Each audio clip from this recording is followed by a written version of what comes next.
Good evening, everyone. Welcome to our webinar, School-Wide Strategies to Support Students with School Phobia, Avoidance, and Chronic Absenteeism. My name is Jessica Ferguson, and I'll be your host for this evening. Before we get started, I'd like to take a moment to acknowledge that we, the New Brunswick Adoption Foundation, are a provincial entity. We acknowledge that we carry out our work on the traditional unceded territory of the Wolastoqey, Mi'kmaq, and Passamaquoddy peoples. This territory is covered by the treaties of peace and friendship, which these nations first signed with the British Crown in 1726. The treaties did not deal with the surrender of lands and resources, but in fact recognized Mi'kmaq and Wolastoqey titles and established the rules for what was to be an ongoing relationship between nations. We, the staff and members of the board, pay respect to the elders, past and present, and the descendants of this land. We honor the knowledge keepers and seek their guidance as we strive to develop closer relationships with the Indigenous people in New Brunswick. As an organization focused on vulnerable children in the care system, we express these words with both humility and hope. Tonight, our goal is to understand the depth of school phobia and absenteeism and its effects on our youth's mental health. I'm very excited to have Cheryl Boswell from Youth Mental Health Canada here to help us understand this topic a little bit more. Before we dive into our discussion, I want to take a moment to remind everyone about our network and our upcoming programming.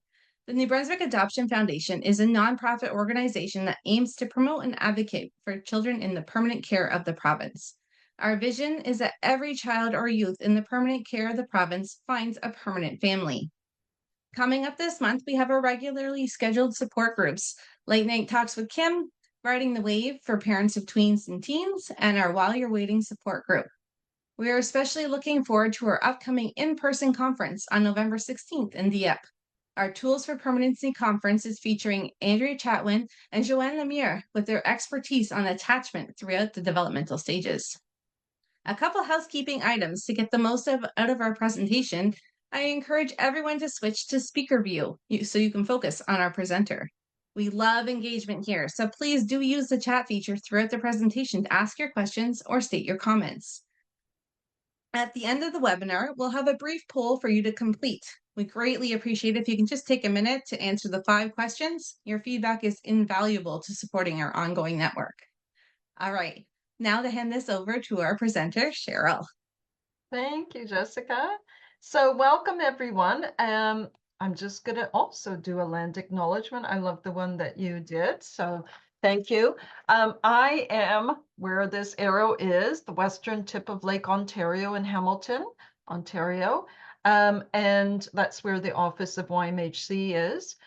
We acknowledge our presence on ancestral Anishinaabe and Haudenosaunee Confederacy land, determined by the Dish with One Spoon treaty. And YMHC over our 11 years is grateful for the support of Indigenous people and communities in the work that we do. We are committed to the actions contained in the Truth and Reconciliation Report.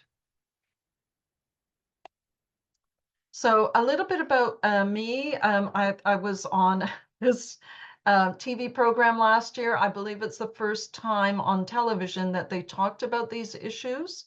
It's every night at 8 o'clock in Ontario. It's a program called The Agenda with panel discussions on topical issues. I'm the executive director and founder of YMHC. I've worked in the particular area of school phobia and chronic absenteeism for over 20 years. Before that, I am also a career counselor, and I was a stay-in-school coordinator before focusing on school phobia. So we used to talk about dropout students, and we did a community care sort of initiative, I think, across Canada. The community was all involved with messages of stay in school and how important education was. YMHC has done the only national survey, unfunded, we're not funded by the government or by grant foundations, a national survey on school phobia issues with 519 families, over 400 stories from families. and it's on our website. So you can read, and it will sort of focus, do you want to read stories from elementary or secondary and those kinds of things. So it was really revealing some of the findings, some of them similar, comparable to what you would see internationally, but some really interesting findings that I haven't seen before, but talking to researchers in the area. Age 5 is a common age that early warning signs. So I think we need to get a lot more informed about these issues. I just find, I don't know about you, well, I mean, I work in this area, so, but the more that I talk to people about chronic school absenteeism, school anxiety, and phobia, the more people disclose to me that they also had these issues growing up, or even still as adults going into school. So it's really, I think the stigma and now starting to talk about it. I talked about it for years and direct to directors of mental health, their eyes would glaze, didn't understand what I was talking about. And now, because of COVID, with the research and the tracking of virtual learning and going back into the classroom, it exposed all the things that we knew for years, that I've known for years, right? This is a reality. I'm an educator. I've taught elementary, secondary, post-secondary, and adult education students in Canada and Africa. I started my teaching career in Zimbabwe, in Southern Africa, teaching special education. I was there for 3 years. I've written 5 mental wellness workbooks, 5 booklets that are printables, and a guidebook on supporting students with school phobia. It's for families and schools. And I just finished a book I'm going to share with you at the end of this presentation. I do training courses for education and mental health professionals. The next course starts November 6th. And I've contributed to provincial, so Ontario, and national change in education to support students with mental health disabilities. So that's some of my background.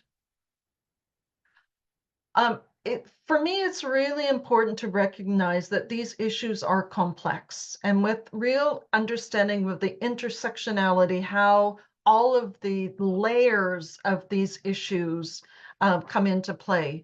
So these issues are human rights issues. Access to education is a fundamental human right that is recognized provincially, nationally, and internationally, starting with the 1948, where we were, there's the international human rights recognition.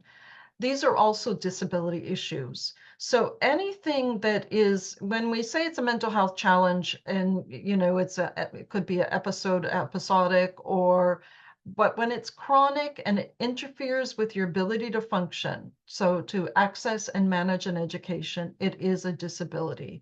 And that language is really important for human rights compliance and obligations of systems that provide services, which is the education system, unless they do what they are doing in Ontario, where after lengthy absence, they deregister a student, so they don't fund that student, so they're not responsible to that student, and there's no human rights violation. So those are the kind of things that happen internationally. So you might have good things happening, and then you have horrific, punitive things happening. These are educational issues, of course. The loss of education should impact all of us because the outcomes for loss of education are huge. And the ramifications of this are huge, not just to individuals, families, but to society. And unless society comes to grips with what this means for the future economy, I mean, we understood that when we talked about dropout rates. We need to get back there and understand how supporting people makes a difference. These are suicide prevention issues. So when we don't provide support to students, it increases suicide risk factors. And suicide prevention is everyone's responsibility, whether they like it or not. These are global issues. These kinds of issues are impacting many countries around the world. Of course, these are mental health issues, they're trauma issues. School can be traumatizing. Not providing support to students is traumatizing to the student and to the family. The kind of judgment, blaming, and shaming that goes on in schools is traumatizing. And that's in addition to other trauma issues the student might be experiencing and then bringing to school with their suitcase or with their backpack of other things that they bring. These are family issues. Of course, these issues affect the functioning of a family. They're intersectional issues, with many layers added. They're systemic, structural, and societal issues. So education, as it is not meeting the needs of a considerable amount of people, of students. So I thought I would start with this. I know Jessica mentioned that, we're dealing with the second month of the school year, and already students are starting to exhibit the kinds of warning signs that are troubling. And what we really focus on is foundational whole school supports. So tier one is universal prevention of these issues and more. So really building a school climate that promotes student and teacher mental health and wellness. And then when there's, warning signs that we need to step in, we need to take action to provide support, that's where we have early intervention. And if it's playing the wait and see game, that's where it gets expensive. That's where, you're asking a student to hold on till you sort of get your act together to decide the student's worthy of your support. So, that I'm not just talking about a school wait and see. Systems are waiting and seeing. And that's, a lot of what Canada's built on is crisis driven. Waiting for a crisis. The funding's all about crisis. Um, Funding goes to mental health organizations. It doesn't go to schools to support the mental health of students in schools. So, we have to make a cultural shift in how we understand health and wellness, in prevention, and being proactive, and providing needs-based supports. So I'm going to do universal supports. What can happen to support students? So this on the left is a wellness, creating a personal wellness action plan. And so I do workshops focused on that for students, parents, families, caregivers, and professionals.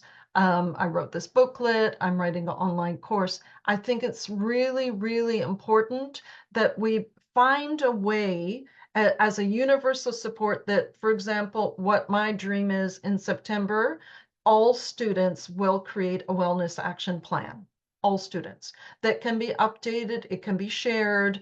And there's a lot of work involved in going through to create the wellness action plan. But once they've gone through some of those things I'm going to share with you, they have an understanding of themselves that they can take action when they're struggling. They can be aware of when they're struggling. They can start building their support systems. Another universal support that should happen is in September, there should be an assembly in schools to welcome students and to introduce them to the school support professionals of the school and maybe the family of schools, if that's what you call it. So that, the people who are available in the school board or school district. So they're going to meet the social worker and psychologist and child and youth care worker and whatever other professionals are available. Know when they're available, what time, what day, and know some of their key job duties and how they can provide support to students.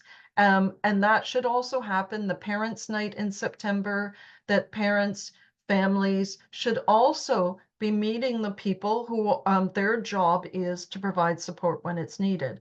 That doesn't happen. And so students are left to be detectives, families are left to be detectives. Often school staff are not familiar with who's doing what, especially in large schools where you might lose your social worker and then nobody's filling that role. So what is a wellness plan? It's a way of understanding everything that helps you to maintain your well-being. It summarizes everything that's mental health and wellness. So, it's focusing on what are the warning signs, your stressors, your triggers, what are your support systems, in the school, in the community. Maybe educational accommodations could also be included there. And then your action strategies. So you're struggling, what are your coping strategies, distraction strategies, breathing exercises, grounding, and all of those things. Put it together once you do all the checklists in a one-page summary of that. So the benefits of having a plan is it helps students, everyone, when they're feeling overwhelmed, when they have big feelings or dark thoughts or bad days. So the bad day turns into bad days. It helps people understand themselves better and helps keep people safe. The plan is tailored to the needs of the person, so because they're developing their plan, and you can update and change your plan as you go along. You can share it with trusted adults. And the thing is, when we're not well, it's hard to remember. And I'm sure we all do Google search. What should I do? Is it a cold? Is it a flu? I do every time. So it's the same thing. If you put in the work to develop a wellness plan, you look at your document, oh, what should I do? Oh, yeah, and that kind of thing. So it's a reminder. So I use the ASAP model. I developed it, so that's why I use it. And ASAP stands for awareness, support, action, and prevention. So that's the idea. It's easy to remember. So, and as I mentioned, there's a lot of checklists. The benefit of checklists for young people is that, just asking what are your warning signs, where do you feel these things in your body, open-ended questions are really difficult to understand what's happening, to define it, to describe it. So when you have a checklist and you think, I don't know, do I feel that? Do I have difficulty remembering things? Do I, feel moody? Do I feel irritated? Do I, um, you know, eat a lot or stop eating? Or do I have difficulty sleeping? All of those things, you're doing a check of what kinds of warning signs that you have, and then you're putting a summary in the box here. So it's a helpful way to make people more aware. These issues are very individual, how people, when people struggle with their mental health, how they experience mental health challenges. So, more awareness of what happens and where you feel these issues in your body is good. All of this about building universal support or mental wellness is building protective factors. And protective factors are the kinds of things that protect us, that they keep us safe, they maintain a feeling of wellness. There's people who live with chronic mental health disabilities. It's not to say that, but they'll have periods of mental wellness, and with more awareness, they know what to do to maintain these feelings of wellness. So what are these protective factors? The opposite is risk factors. It's, building a strong sense of self, community awareness, strength and support, building peer relationships, peer support, family, the kind of, healthy factors in a family that encourage mental wellness, like openness, acceptance, communication, support, community where youth are engaged, they have a sense of belonging, community, caring, connection, and school, all of those things as well. So this is an example of an activity that I do with students, where they put their name in the middle and they think of all the people in their life that support them. I worked with the school grade 7 and 8, sort of inner city, and some of the students couldn't think of anyone. And I know, talking to the teachers, that they worked a lot with those students. Identified some of the students so that they could do follow-up with those students. But that was the feeling that they had, even when there were people really supporting them, they just were really struggling to even feel that. There's lots of different kinds of strategies, self-care strategies, distraction strategies. A lot of people aren't familiar. So if there's something you're not familiar with, let me know, and then I can explain more. But a distraction strategy is a really useful tool in dialectical behavior therapy. There's distress tolerance strategies. When things become too much, the feelings become too big, too overwhelming, it's a good idea to pause. You're not ready. And with, maturity, we all learn to, put a pause on things, come back to it when you're ready, sleep on it, wait for another day. You're not ready right now. And not being so impulsive that I have to act on things. So you're trying to sort of dial down, and what can you do to take your mind off these big, big feelings? So things like going for a walk, talking to a friend, counting, ripping newspaper. So, I also got input from families, and families have great strategies that they've developed with their kids, depends on the kid, but picking the kid up in their child in a car, putting classical music on, all kinds of strategies that people try. And when your child's in a car, I have to talk to you at some point. And it's a great opportunity to get some real, what's going on kind of thing. So the counting, a lot of people do counting 100 down, backwards, puzzles, all kinds of things. And it really helps to sort of shift energy and focus and whatever. And so, as I mentioned, that what you want to do after you do, and those are just some examples of activities, by the way. The booklet is a lot more to it. And so after doing all those activities, then you're trying to do a summary for a one-page wellness action plan. So this is what it looks like. The top, what are your red flags? And then your key trusted adults, your safe places at home or in the school, reasons for hope. So this is often used when a person's in crisis, a safety plan or a crisis plan.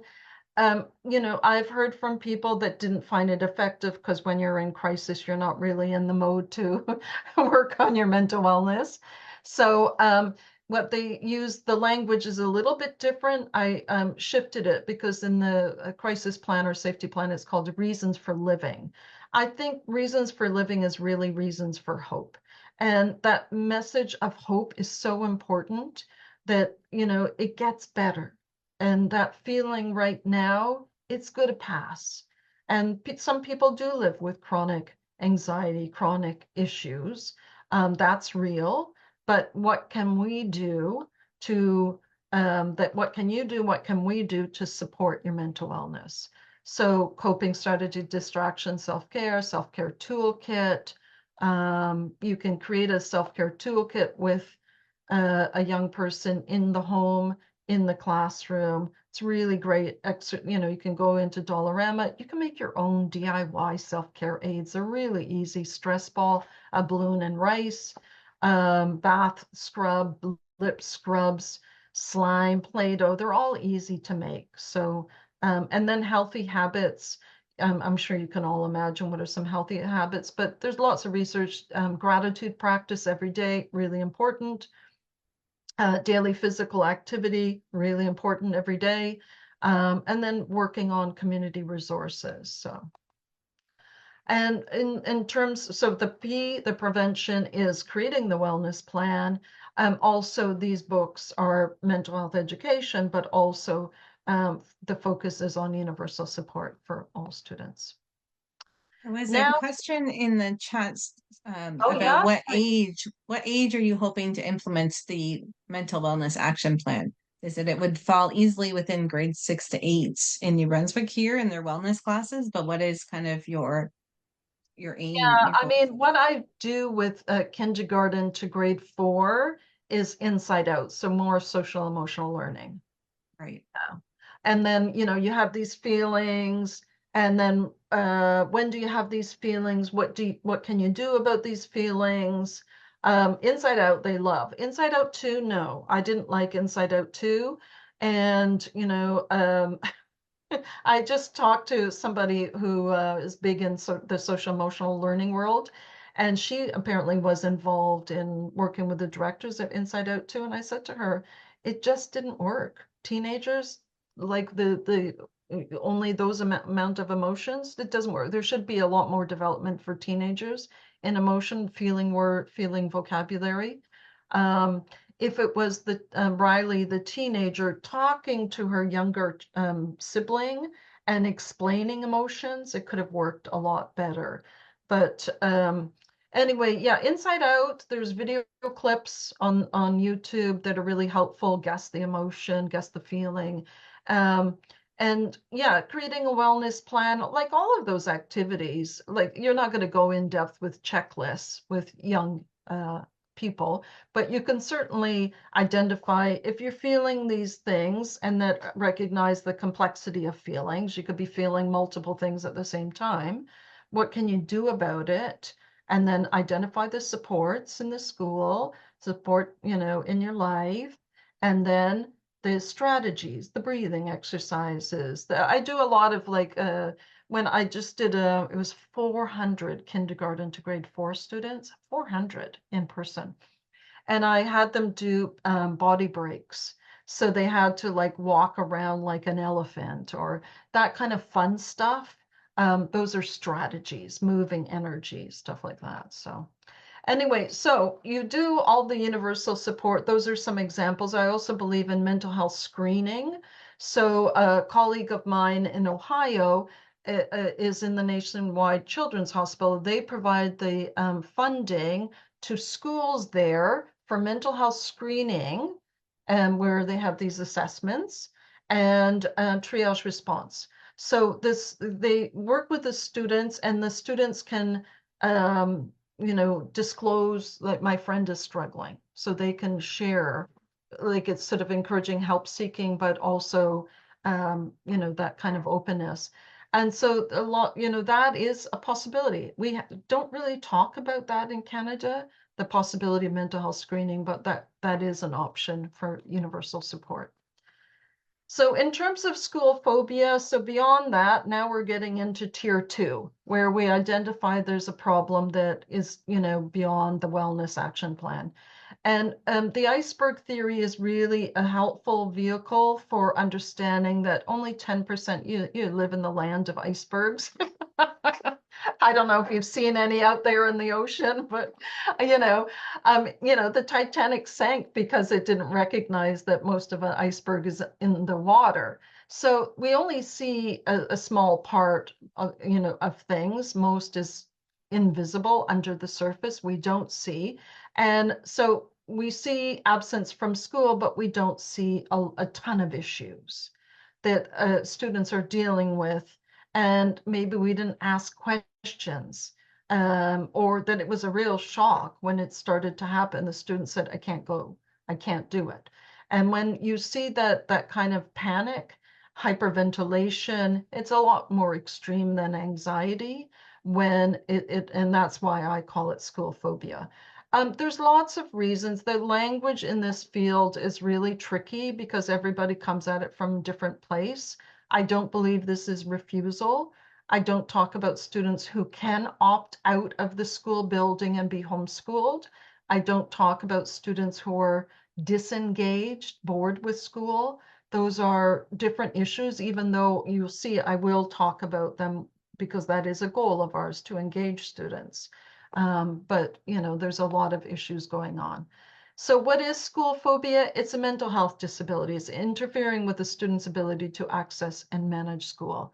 A child or youth with intense school anxiety and phobia and overwhelming fear and panic, it results in an inability to attend school or difficulty remaining in class for the full day. It's characterized by emotional distress while sleeping, so grinding of the teeth, difficulty falling asleep, staying asleep, when waking up feeling sick, having difficulty leaving the house, having difficulty entering the school building, and having difficulty staying in school. So these are the kinds of students who might say, I have a stomach ache, when they're in elementary, I don't feel well. And, and then might be a call to the office and then call to the parent, pick up the kid with no questions asked. And there even could be documentation the student has anxiety disorder, and we're not asking, is something going on? Do you want to talk about it? Are you feeling anxious about something? What's happening with your tummy? Let's talk about it. So really, this is an opportunity to go deeper below the iceberg and talk about these kinds of things rather than, surface kind of thing. You're sick, go home. School phobia behavior has no single cause, rather broad range of contributing factors. Rates of absenteeism due to school phobia behavior are difficult to quantify because the behavior manifests in a variety of ways and issues are defined, tracked, and reported differently among schools and school boards, school districts. It's very challenging to do this work in Canada because it's such a big country that an education is provincial, but we need national leadership. But Indigenous education is federal, and we just have so many challenges. Who's going to be responsible for what? And then the lack of tracking. I mean, how we track, how we understand. In BC, you said 10 days. In BC, it's 20% of absence. So I'll talk about chronic school absenteeism, how it's defined. But I mean, even that, how we recognize it internationally is different. There's 100 years of research in this field. 100 years. These are new things. A lot of people want to say, oh, it's because of COVID. It's not because of COVID. COVID added extra challenges where, suddenly it was like, well, we could opt out, I mean, COVID sort of like, well, we can't do this. And suddenly our whole world changed in a way we couldn't even imagine before. What? You don't have to go into a school building to learn? So it did flip everything up. But so there's scientific names given to these challenges. One is Greek, one is Latin. I'm not going to attempt to say those names, but one, it means it's from teach and aversion or fear. And then the other one, from Latin, is about knowing. 1 in 20 children at different points of childhood, according to the Cleveland Clinic. Um, Overwhelming fear of school, not a clinical diagnosis, often a symptom of other anxiety disorders. School-induced anxiety and phobia is more likely to affect children during times of transition. Children with school phobia often become physically ill at the thought of going to school. So, real things. And then, people say, Cheryl, why do you call it phobia? Well, this is a phobia, the definition. It's a type of anxiety disorder that causes an individual to experience extreme irrational fear about a situation, which could be learning, living, creature, place, a school, or object. When a person has a phobia, they will often shape their lives to avoid what they consider to be dangerous. The imagined threat is greater than any actual threat posed by the cause of terror. Phobias are diagnosable mental disorders. The person will experience intense distress when faced with the source of their phobia. This can prevent them from functioning normally and sometimes leads to panic attacks or anxiety attacks or whatever. I also put this, I just found this. It's so amazing that there's so much language, right? Fear of losing someone you love. I often use a case study to show the push-pull effect of, you want to go to school, but and it's like going like this. And the case study is the high school student's mother had cancer the year before. She just had changed into high school with a lot more demands. She used to be a top student. She lost her friend group or whatever. And she was afraid if she went to school, something was going to happen to her mom. Her mom would get sick again. And then we might call that separation attachment, but she's a teenager. Another teenager I know in grade 10, um, the father would drop off the son to school, the son would enter and then go home. And after a while, the school called home and, your kid's missing, absent. And the father talked to me and I said, he sounds depressed. So they started asking questions, went to see a professional, whatever. And that's what the issue was, that his father was older and he started getting anxiety that he was going to lose his father. His father was going to die. So I think, I think when we use language that really doesn't fit, we're not going to be talking about this, whatever this word, how the pronunciation is, but separation and attachment, it's sort of, you think of a 5-year-old clinging to the mother, not wanting to enter the school building. But a teenager, this is it's not appropriate language, separation attachment, and the mother's to blame for these issues. So I think even our understanding of how these issues manifest for young people needs to be challenged, I think. So as I mentioned, the effects of this are pretty wide-ranging, from sleeping, waking up, leaving the house, entering the school building, and staying in school. And of course, holidays and weekends, we don't have these issues. It's about school, right? So and as I mentioned, the definition of absenteeism, how do we, understand that? So generally, internationally, it's known as 10%. And BC, interestingly, they're saying 20%. So missing 10% of the school days, 2 days a month. So, missing 2 days has been linked to a number of negative student outcomes. So, I think also just understanding that living with anxiety and looking for safe places and identifying the home as a safe place with safe people. It's great to have safe places. At the same time, home becomes a prison, and that's a hard thing. So, when we don't provide the support that students need, that becomes a prison that gets smaller and smaller every day. So it's very real. Let me just see, is there a question? Okay, thanks. Okay, signs and symptoms. So things to be aware of is emotional, behavioral. Kids do well if they can. Behavior is a manifestation of unmet needs. So there's a lot going on. Social, maybe isolating, canceling plans, cognitive, not having difficulty remembering, not participating, having difficulty focusing, physical. So things to be aware of. Barriers to school attendance, intense anxiety and fears, could be overload, sensory overload, social overload, dealing with, like if you go into high school and it's over 1,000 students and it's a lot of noise, a lot of people, a lot of stuff to deal with. Relationship issues, peer issues, school staff issues, relationship issues in terms of, dating.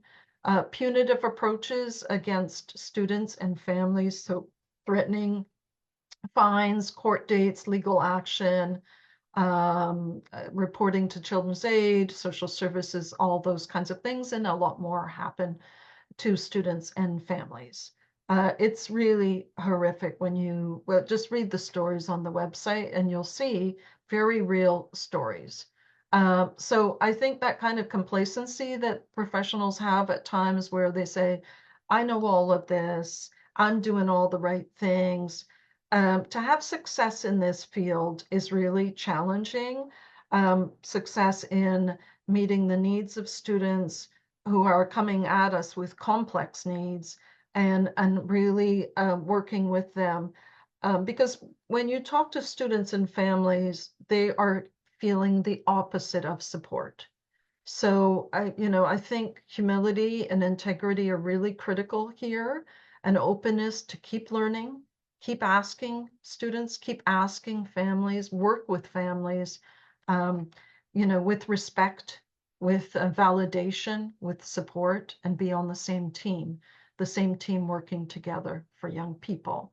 For me, I work every day for suicide prevention. So when I see people not doing the optimal to support young people, it really, it is something that I feel deeply.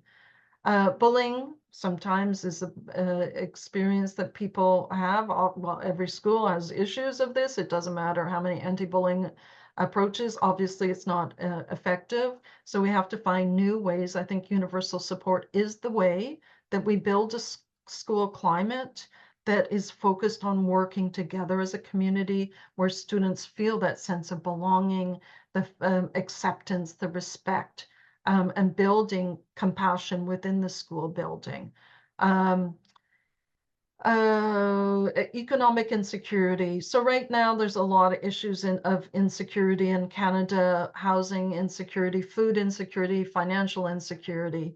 Academic challenges, it could be issues of learning, of retention, having difficulty doing homework, understanding schoolwork, phobic reactions to situations. So lots of barriers involved. I put these because, we talk about transitions. And I think when we look at the amount of transitions that young people experience, it's pretty huge. We're expecting a lot. There's a lot of demands on young people, get with the program kind of thing. Here's some examples: the school size change, the school culture change, academic demand changes, teaching style changes, timetable changes, number of student changes, loss of peer network. Often in some communities, you'll go to a high school and all your peer network from elementary school goes, dispersed throughout an urban center. It's all lost. Academic expectations, teaching styles really different. Oh, I put that 2 times. I wonder why. It was meant to be something else. I wonder what it was supposed to be. Okay, so key transitional. So look at all the transitions here.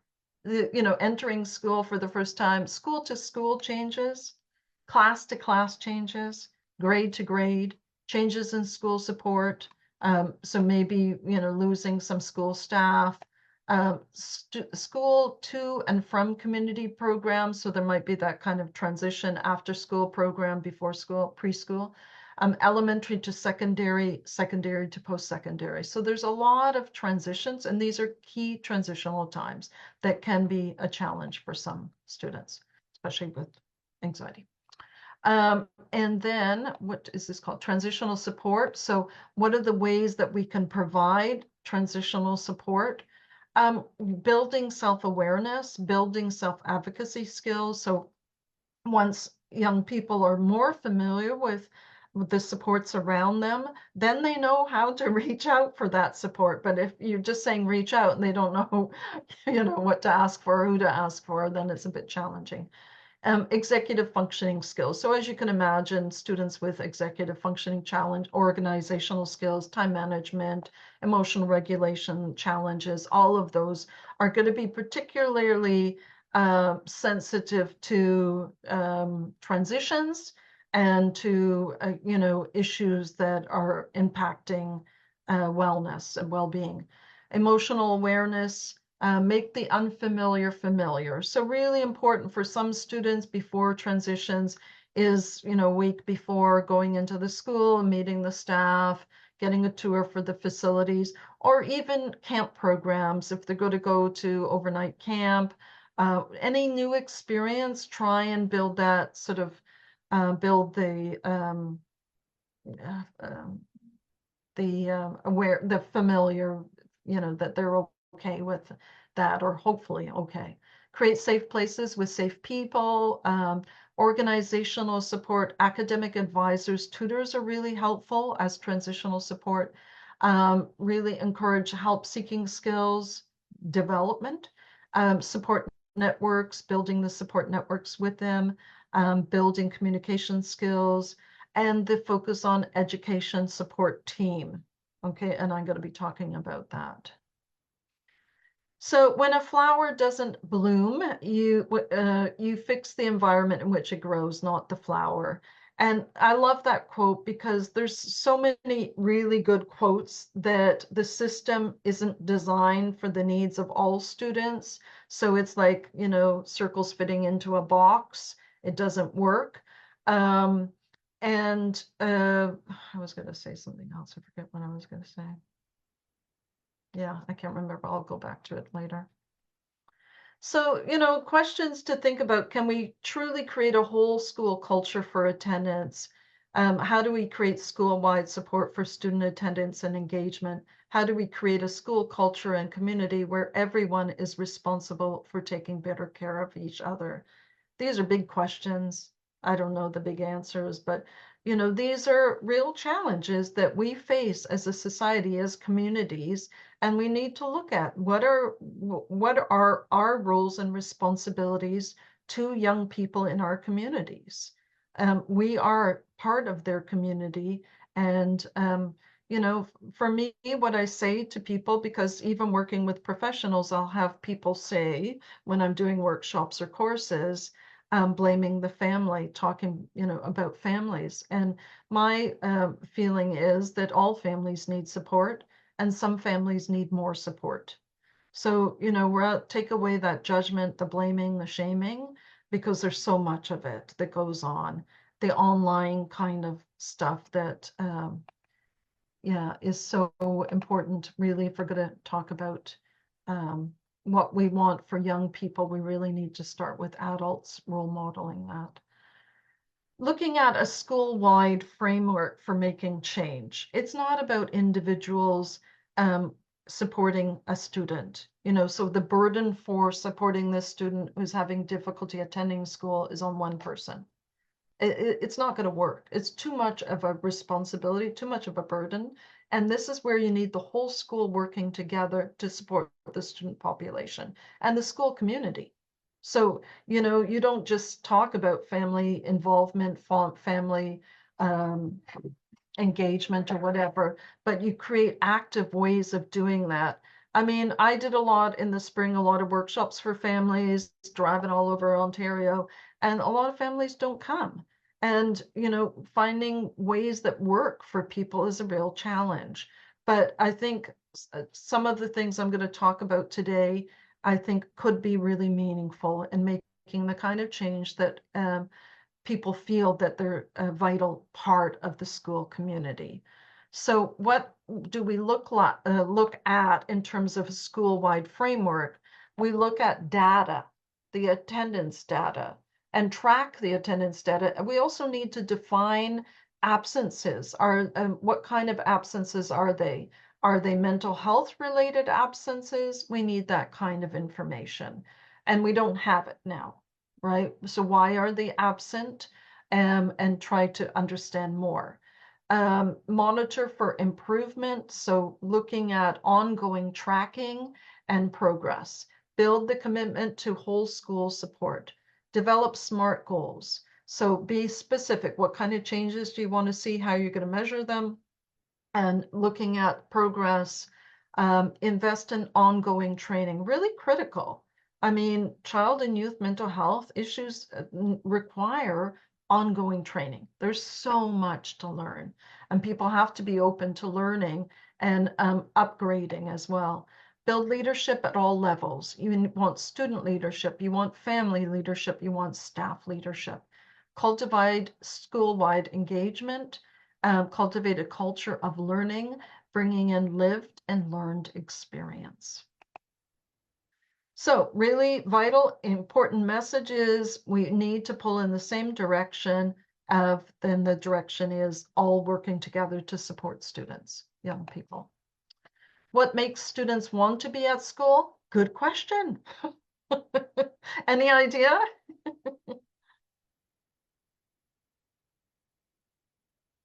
Why would a student want to be at school? Friends are coming up in the comment, and that's my number one answer too. At least that's how I usually get my Yeah, they kids to might school. have goals, to graduate so that they can, yeah, place of safety, they feel safe, they feel comfortable, or it's expectation, you just go along and do what you're supposed to do, friends. Yeah, but the social element of school is so important. And that's why COVID was a real challenge, because it provides that kind of structure, routine, the social connection, the community, really vital for mental wellness. Back to the protective factors, right? Um, So understanding the problem, what is the problem? This is not about willful defiance, refusing, all that language that people use. It's about the student can't go to school. Can't, not won't. So what challenges have you experienced in supporting students or your children to access and manage school? What challenges have you had? So you can put it in the chat. Because this, if you're dealing with this, whether they're your students or your children, it's a hard one. No easy answers here. Could be, but often the issue about school is about school. So if we said they don't want to go home, we say the problem's at home. When they don't want to go to school, the problem is at school. And that's a hard one for people in the school system to hear, because people can't, like, if they've never experienced this, they can't believe there's some students who feel such intense fear of school. What Mm. is it? I don't know, right? I know for one of my kids, it was the feeling of being overwhelmed, especially when you are so far behind, getting caught up, and that overwhelmed is just no point anymore. Yeah, and even like asking students, what is it? Trying to describe, I don't know what it is. Yeah, the building. Definitely, like there's something about the building. What is it about the building? I don't know. It's just the building represents so much, right? Can't follow others socially and academically. Yes. Lack of, yes. Giving up, shutting down. Yeah, feeling like nobody understands. So I put this sort of, range of experiences that people might have to understand these issues. You notice that there's an explosion in the middle, or an implosion, if you want. The warning signs are 1 to 3. Okay, so this is where we need to, do the early intervention. So it could be physical and emotional complaints, but they can get to school. Physical and emotional issues before and during school, difficulty leaving the house or entering the school building, but they can do it. So 1 to 3, those are the emotional, physical issues. And if you are containing those issues, you're going with it, and then at a certain point, you are masking, you look fine at school, you're keep holding it in, and at some point you're going to implode. I can't do it anymore.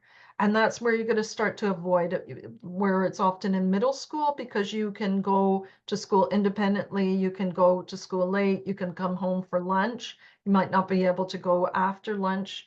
So that's where you start seeing avoidance, in number 4 and 5. 6 and 7 are where you're starting to have, 6 is some absences from school, and then number 7 is extended or lengthy absence. So 6 and 7 are where you have implosion, and then you've got these patterns developing. And if it gets into 7, it's an entrenched pattern. Once you're in 7, it's very hard to do re-entry, re-engage the student back into the school, do your gradual,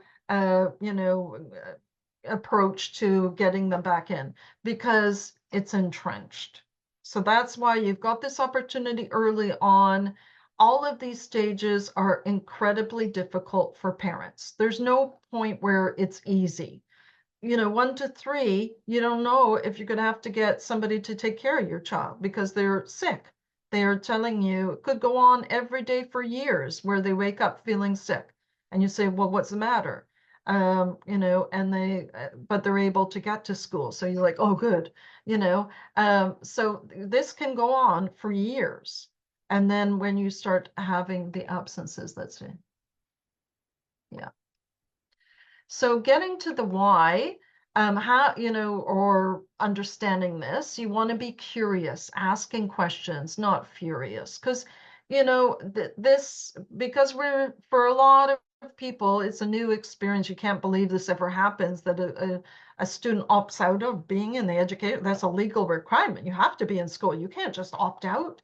So if you've never encountered it, it's quite, hard to understand. So your reaction might be to get angry. But this is where, if with more information, more understanding, can be more curious and more working with the young person. Listen to understand, asking questions. How does the school feel? Get student input, look for patterns. When they're calm, that's the time to engage with them, because when they're not calm, you're not, it's difficult. Identify needs that are being met or not met, what is reinforcing or entrenching the pattern, and understand the family's lived experience. Because often, adults are talking about the issues that they've had. So this might be uh, something that happened for adults.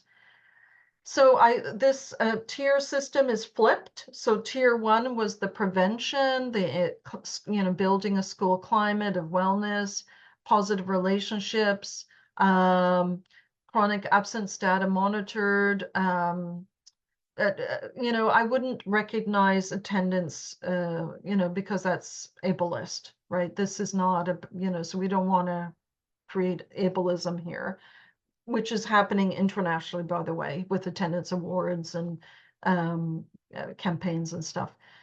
So that's the tier one. Tier two is the early intervention, action plans, all that. And tier three, if you're waiting to, where they have lengthy absence, that is the most expensive and the most involved kind of thing. So, that you don't want to wait till it's there.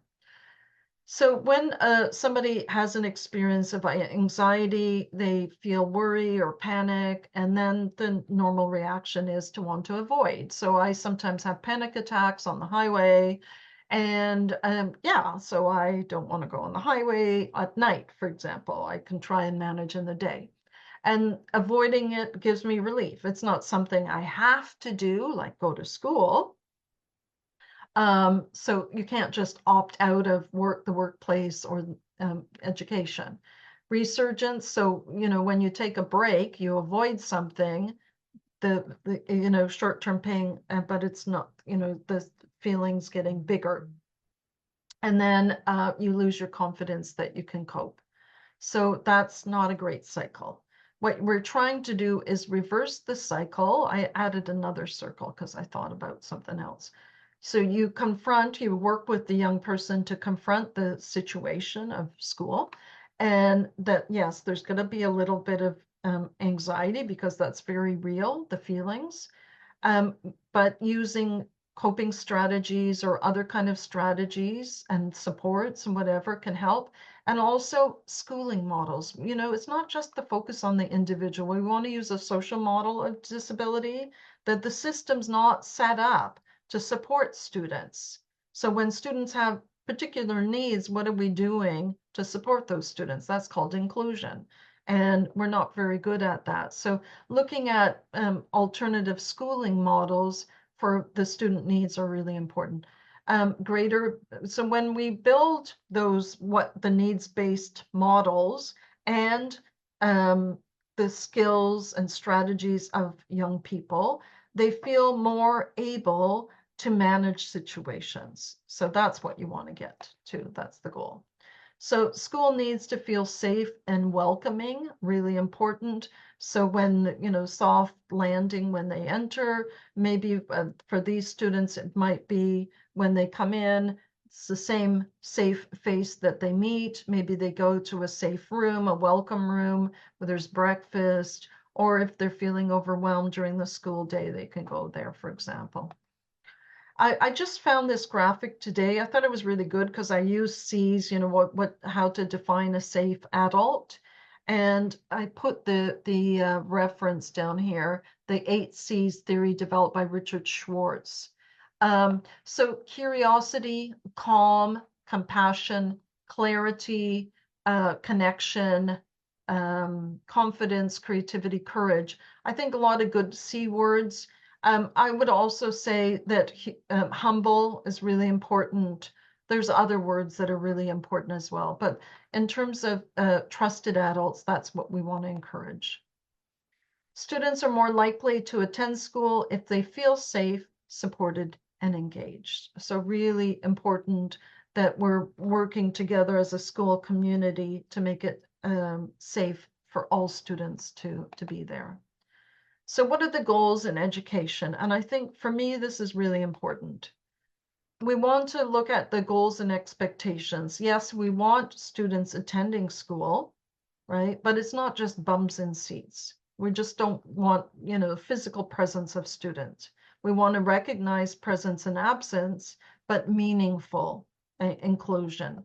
We want engagement. So students, we're doing things that with practical applications that they understand. We're doing this because of this, and um, that the education is meaningful and relevant to their lives. Attainment, so that they're achieving, that they're realizing their potential, they're having experiences of success and achievement. And what's the last one? Oh yeah, the last one is individualized learning, accessible learning, inclusive learning, really important as models of human rights infusion, right? So when the goal is to improve the student attendance, this is the result. So we're not talking about the individual needs. We just want them in school.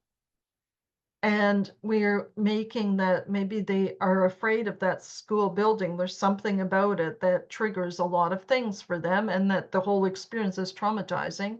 And when we just want them in the school building and that's our focus, it's going to reinforce those negative associations that they have. It's going to increase emotional distress.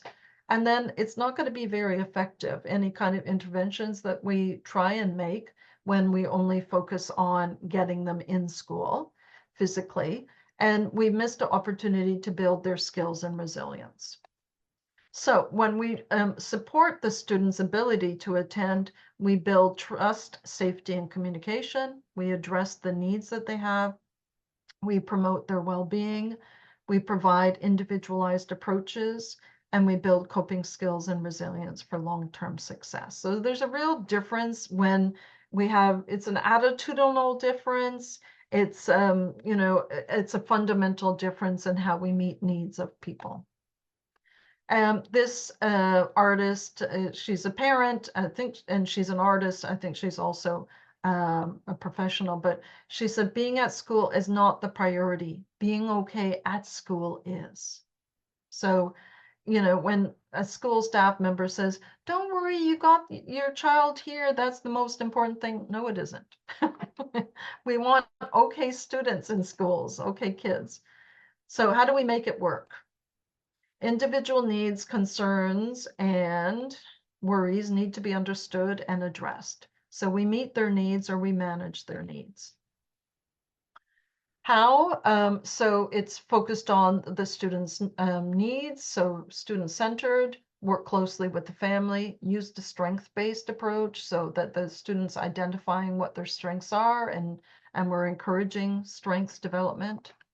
We're using a collaborative problem-solving approach. If you're familiar with Dr. Ross Green, who, is wonderful, very humble professional. I always appreciate humble professionals.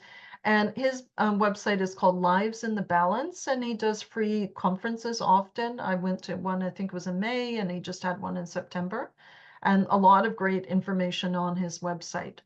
The tiny steps approach, where we're not overstepping what's possible and then putting extra demands on a student. Sharing the plans, using what motivates the student. And for me in child and youth mental health, that's critical for understanding what helps young people get out of a mental health crisis. What motivates them? What are their interests, their passions? What do they love doing? Use those strengths to get them back in. So it might be a preschool activity. So, before school, that they have a job in the office or a job in the library. Maybe one of their strong qualities is responsibility. hardworking, whatever. Look at what their strengths are and use those strengths to get them, to motivate them to get back in. And think outside the box, be flexible. Very hard when we're talking about systems and people in systems to talk about flexibility. Because that's the way we've always done things. And, if you've got a principal that, school leadership, somebody who's been around, has experience, has expertise, you'll see there's a lot of latitude for flexibility. So it's just, you need that kind of confidence that you can be flexible. That what is the focus? It's young people, young people's lives, young people's health, young people's education, and their future. So I developed a strategy, a school-wide strategy. So I hope people will use it. It starts with A, and A is assess. So there's information that we need. Okay, and what information do we need? And who is going to get the information and who is going to work together to read that information, to get the information and review it. So the R is review it. And then after doing the first step on information, then we're going to plan. We're going to develop action plans, and together we're going to review them. And then 3, we're going to take action. And after some time of taking action, we're going to evaluate our action plan, and it might require going back to the steps. So this is what it looks like. Assess, review, plan, review, act, evaluate, step by step. And this needs to happen with an education support team. Who should be on the education support team? Any guesses?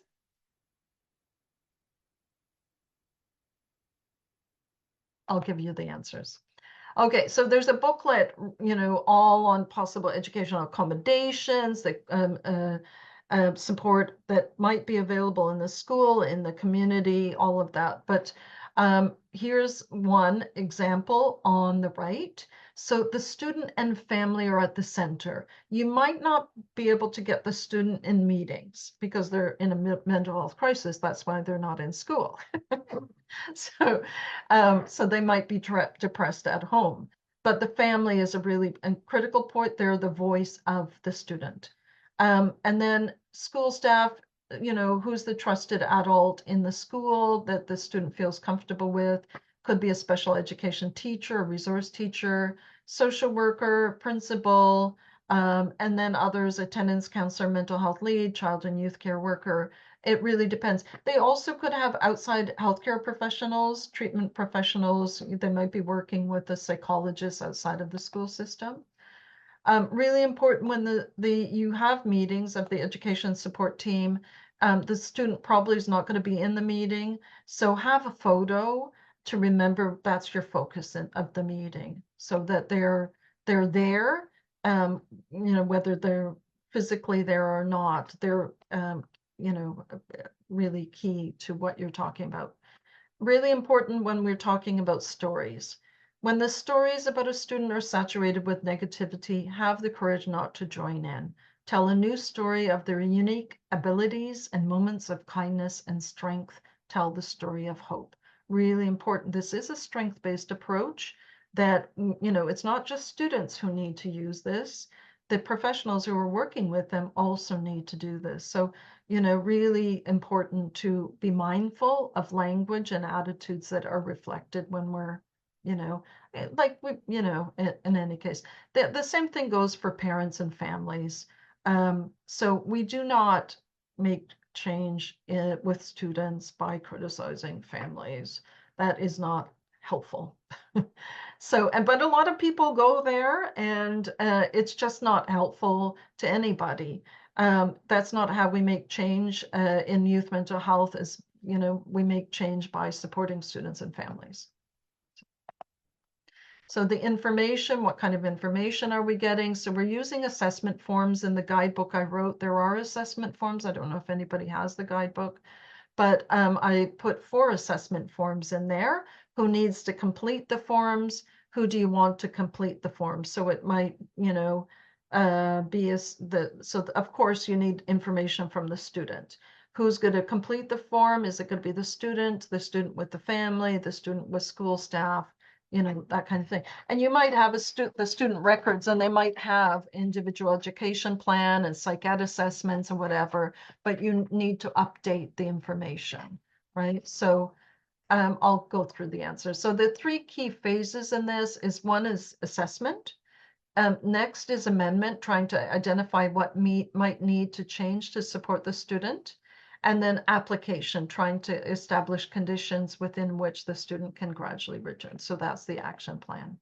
So the first assessment is the student profile. You're trying to get a picture of the student. It's 4 pages. But you notice it is like a checklist. So, you're looking at the level of concern. Is it high, medium, low, not an issue, not known? You're looking at the background of how long they've had school phobia. When did people first notice it, or when did the student start feeling uncomfortable?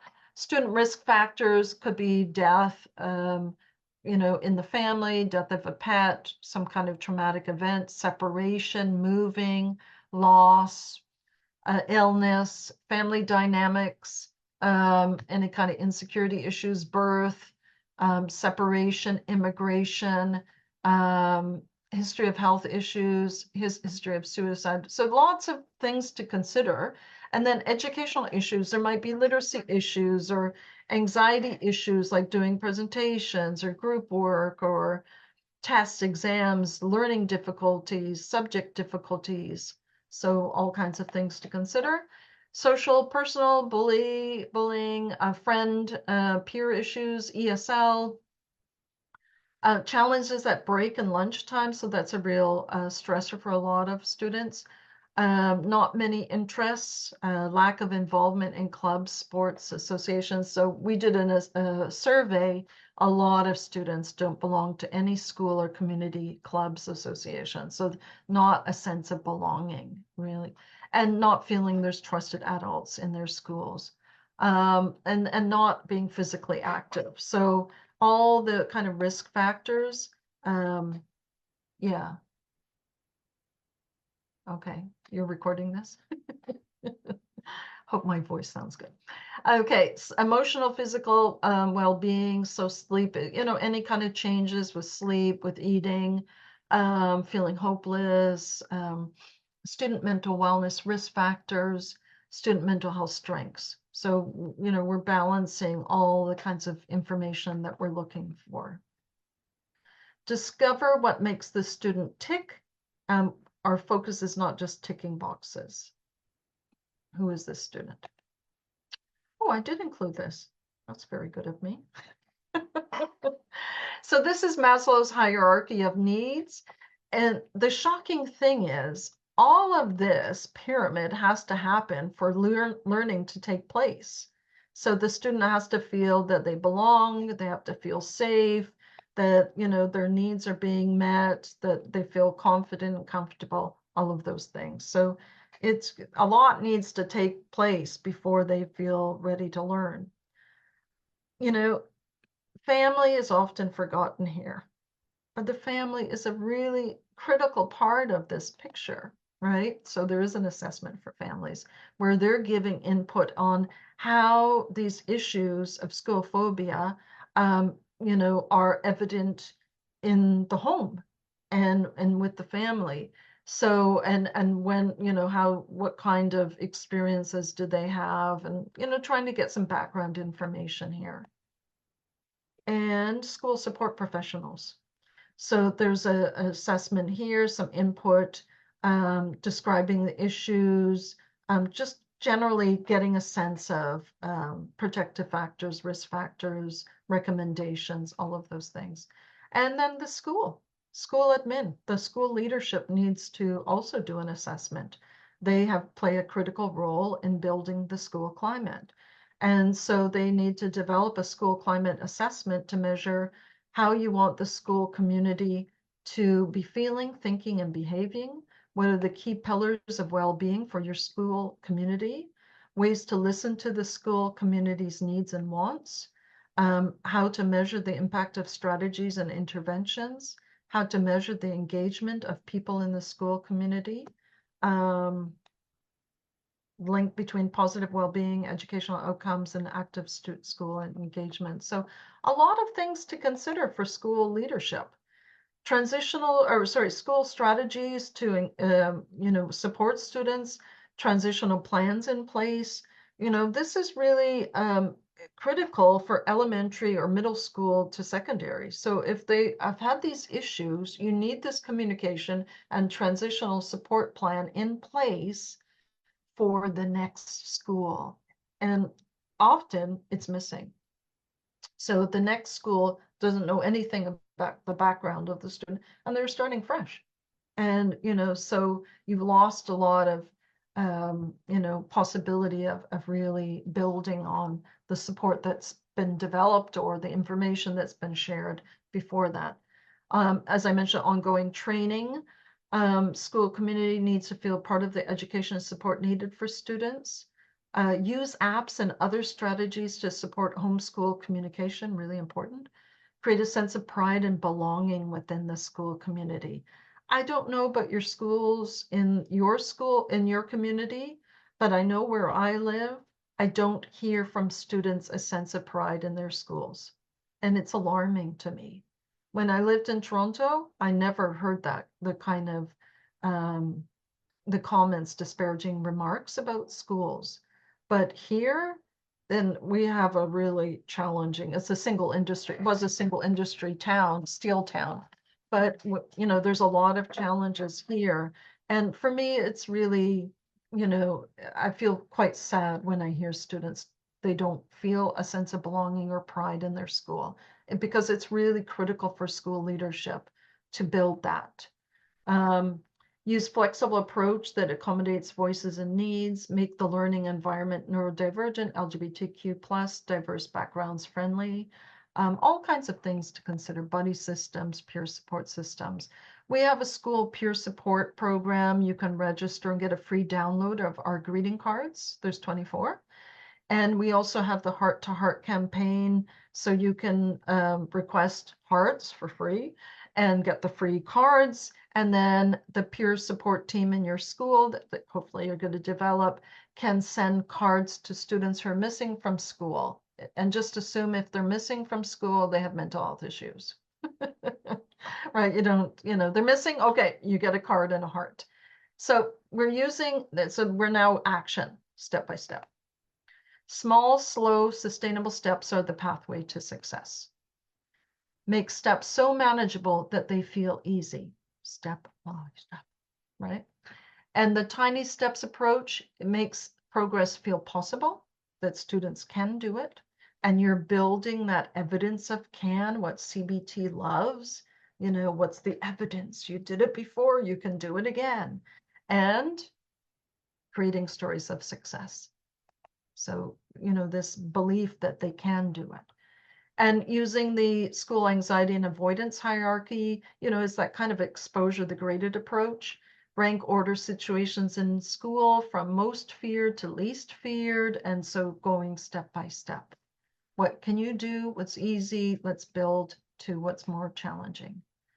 There's all kinds of action plans there, and I included them in the guidebook: school access plan, school support plan, mental wellness action plan, we already talked about, daily maintenance plan, a week plan, a communication plan, educational support plan, reentry plan, all kinds of things.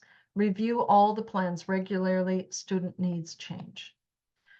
So when you're preparing, you need to think, who are the key adults who are going to own the plan, and make sure that there's regular meetings for the plan to be updated and reviewed. There needs to be an achievable goal, and that comes from the student. Look at the timetable, create a flexible timetable, maybe reduce course load or whatever's possible. When does this plan start, and when are you going to do the review? Work with the student to identify places and faces that are safe, and the actions that they can take to support themselves. So here's an example of a daily maintenance plan, and what can the family do the night before, or like a Sunday night, the Monday morning plan. When they arrive in school, what's the plan? The first lesson, what are they going to do for breaks, lunch? all of those kind of things. Routine, really important, sense of structure, routine and repetition make things feel more possible. They provide the evidence that is needed to believe in possibilities. So again, the routine is having a good morning routine sets the tone for the day, a good Monday routine sets the tone for the week, and a good return routine sets the tone for the semester or the term. So building routines. And 3 R's on arrival at school: reception, so the student feels welcomed and wanted. So recognizing absence and presence, not in a big dramatic way, quiet praise kind of thing, quiet recognition. Routine, start the day with the same people in the same place doing the same thing. So building that sense of um, comfort, safety, trust. Regulate, I participate in activities that help me regulate my emotions and get me ready to learn. International best practices. Interesting. I didn't realize these are coffee beans. I just put international, that's what came up. Okay, so some of the highlights, when I was trying to look at what are some of the highlights of best practices internationally. Social media advocacy, Jessica knows that 11 years I've been advocating for change in the education system. So Youth Mental Health Canada, we have the largest online mental health platform in Canada, probably largest international youth mental health platform.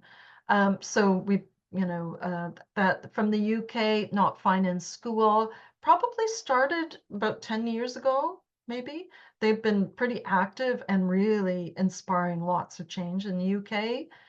Define Fine, Square Peg from the UK as well. School Cant is from Australia. So because of, organizations like this, lots of things are happening locally and nationally in those countries.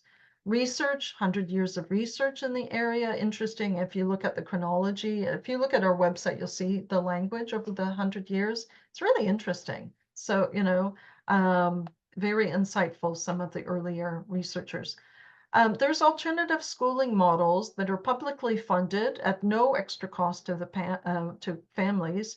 In France, they have over 100 homes for young people. They're sort of schools across France, United States, the Netherlands, Australia, United Kingdom.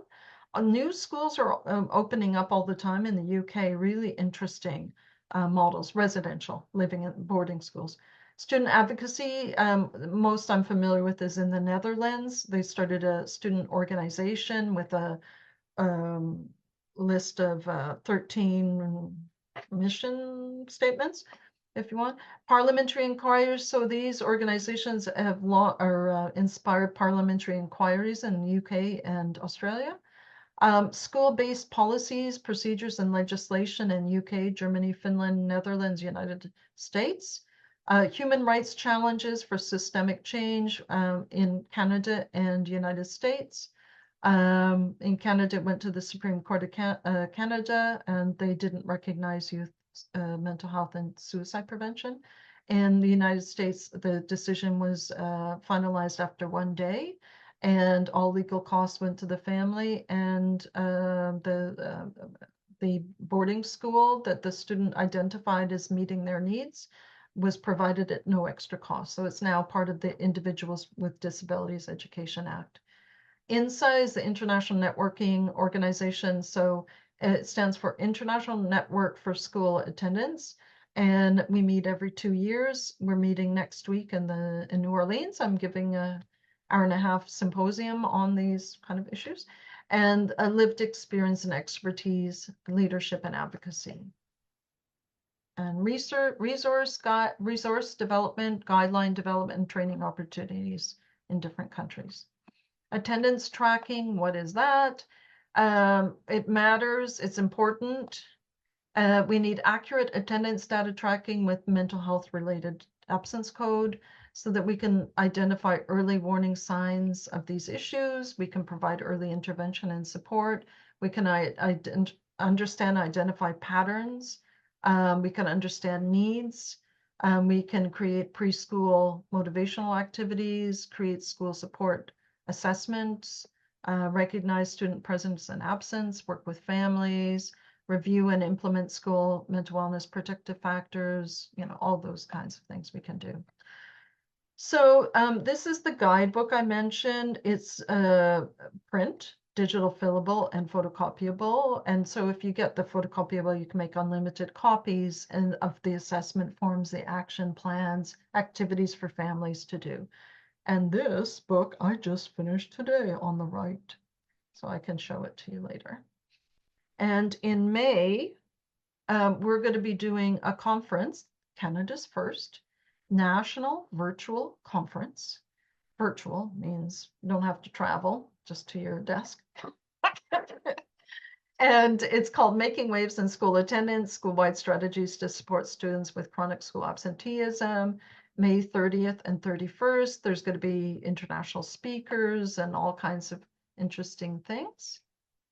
And this is the School Phobia website that you can go to, all kinds of information there. And that's it. And now what I can do is I can show you the book. Let me see if I can find it. Okay. Yes. Can you see that? Or do I have to do a share? You'll have to do a share. Okay. And while this is coming up, we're just going to throw up that quick poll that you'll see come up on your screen as well. So this is the new book, the new baby. Okay, so this is a student workbook that, students can do, families can do it with students, schools can do it with students, so lessons from a tree, lessons from the land,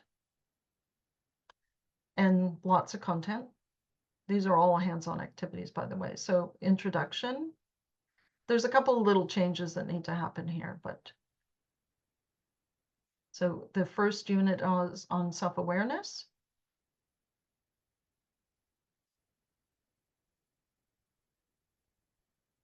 And what students like to do, how would they describe themselves, their qualities.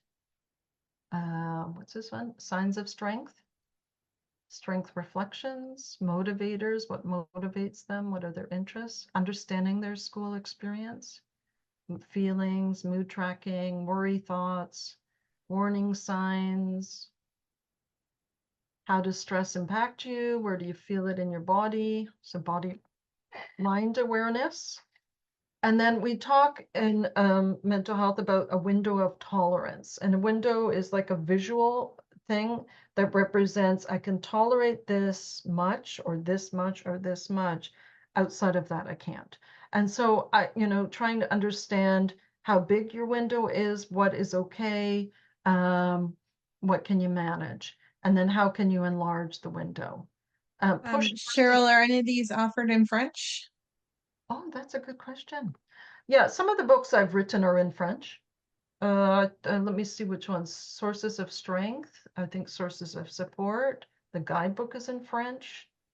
I think just one book isn't Beneath the Surface, but yeah.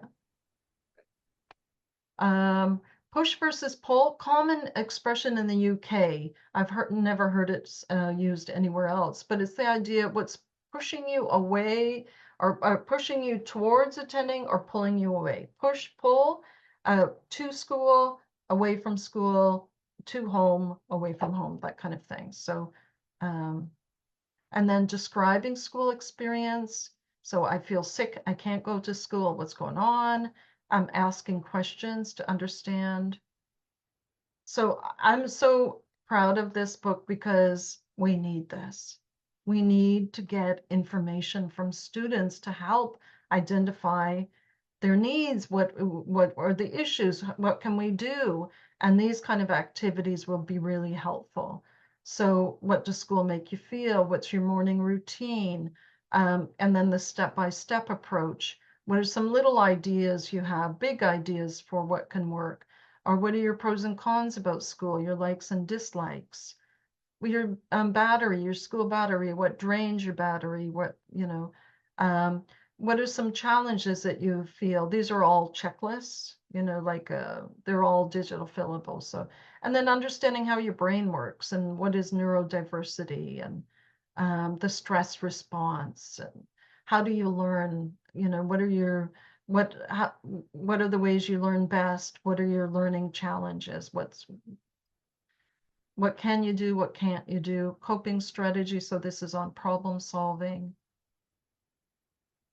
And then step by step, what are the easy situations you can manage at school? What are the difficult ones? School visualizations. And I Remind, put the link in the chat to the collections on your website. So okay, great. anybody who is, there were a lot of questions about where to access them. So the link is there for anyone who's Yeah, interested. and then, thought monsters, worries, true or false, strategies.